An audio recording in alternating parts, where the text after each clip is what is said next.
just soaking up the beauty of this Devon coastline. It's otherworldly, maybe because we are cut off from the mainland, but it feels timeless. I can almost imagine Agatha Christie stepping out of those double doors with a martini in hand, plotting her next murder mystery. Some more evil under the sun.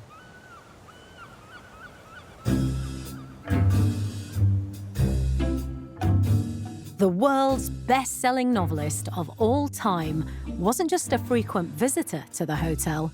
She wrote here too, it said, in what's now called Agatha's Beach House. What better place to meet Agatha Christie expert, Dr. Mark Aldridge.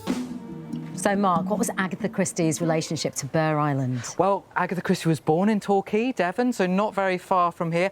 And so you can understand her curiosity about coming and seeing what all the fuss was about with this luxury hotel that was built on this beautiful island. What was her social standing that meant that she could access it if it was, you know, for the elite? Well, the thing about Agatha Christie is I think it's really easy to assume that she might have been like Miss Marple, that she was some sort of quiet old lady. But actually, she was very adventurous. She loved to do new things. So she was one of the first sort of British women who really knew how to surf. She loved driving. She loved all of the new sort of mod cons. She was very excited about changes in society.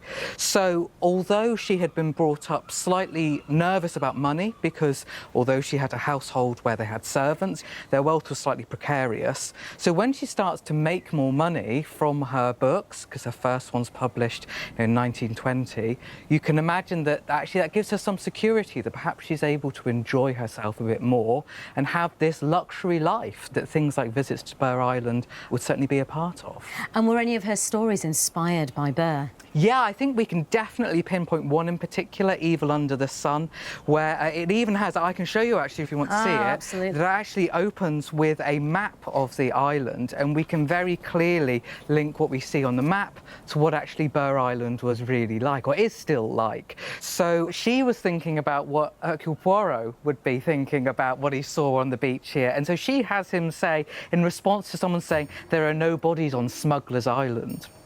Ah, but that is not strictly true, he pointed downwards.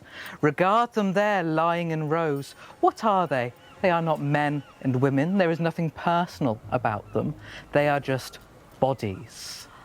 This is great. First of all, that's a really good observation. Isn't it? But secondly, and I'm not going to ruin it, it's a really good clue. So those people who are reading it might think that's a very Poirot observation, to say, actually, once you are stripped of your day clothes and wearing pretty much the same as everyone else, sunbathing, you could be anyone. But we know that by the end of that book, that's going to have an extra bit of significance too. No spoilers. No spoilers. Don't tell us, don't ruin it.